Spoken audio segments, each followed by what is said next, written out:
Assalamualaikum everyone. I am Khadija Ali from Success Coaching Classes. Today we are going to start corporate accounting. Here is corporate accounting part 14. Meaning of shares.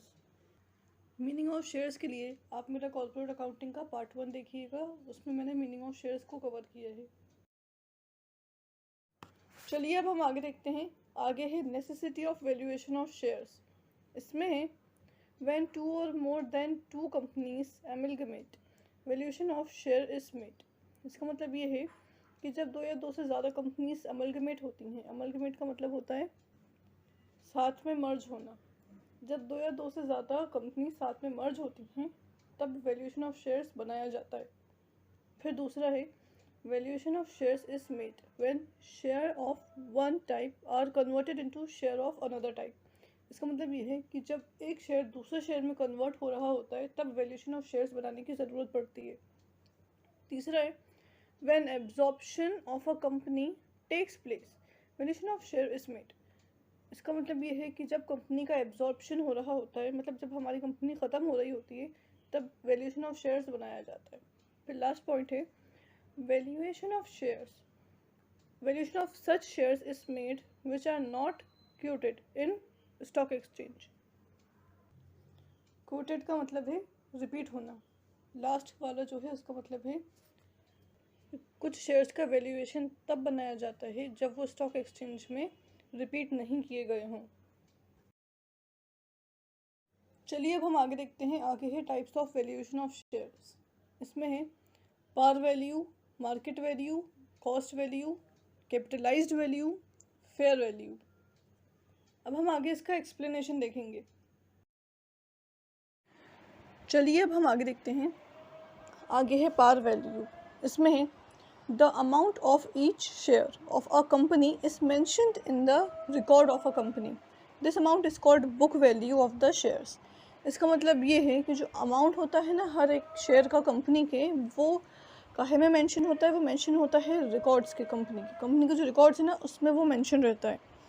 वो क्या कहलाता है? वो book value कहलाता है shares का। फिर इसमें आगे है this amount is called book value of the.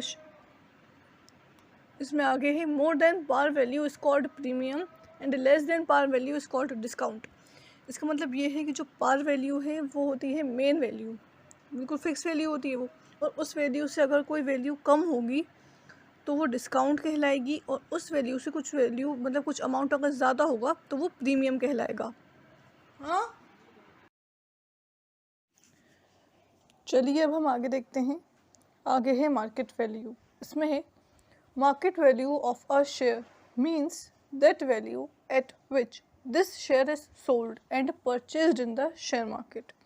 इसका मतलब ये है कि मार्केट वैल्यू शेयर की जो होती है वो वैल्यू होती है शेयर की जो जिस वैल्यू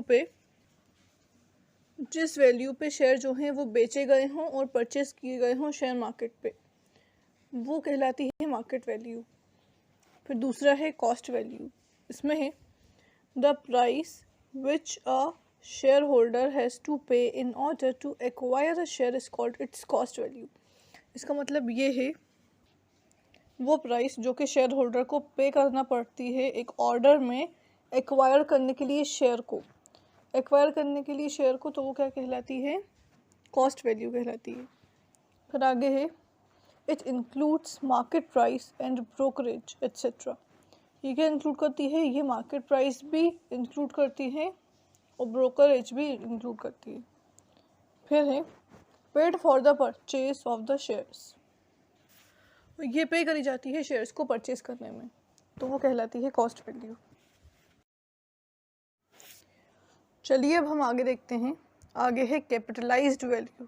इसमें है average of profits of the company is capitalised eight normal rate of return. This is called capitalised value of the shares. इसका मतलब ये है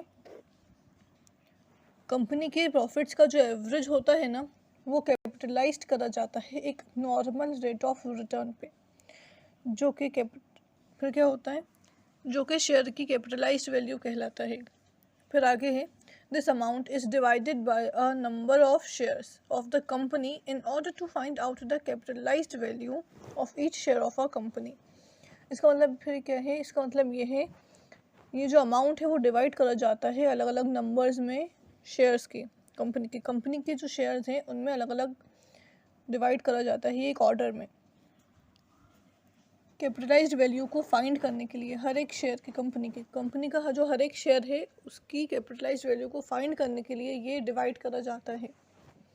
फिर आगे है फेयर वैल्यू। इसमें है total of market value of a share is divided by 2 in order to find out fair value. इसका मतलब ये है कि जो टोटल होता है ना अपनी मार्केट वैल्यू का शेयर की, वो डिवाइड करा जाता है 2 में एक ऑर्डर में, वो डिवाइड करा जाता है फेयर वैल्यू को फाइंड करने के लिए।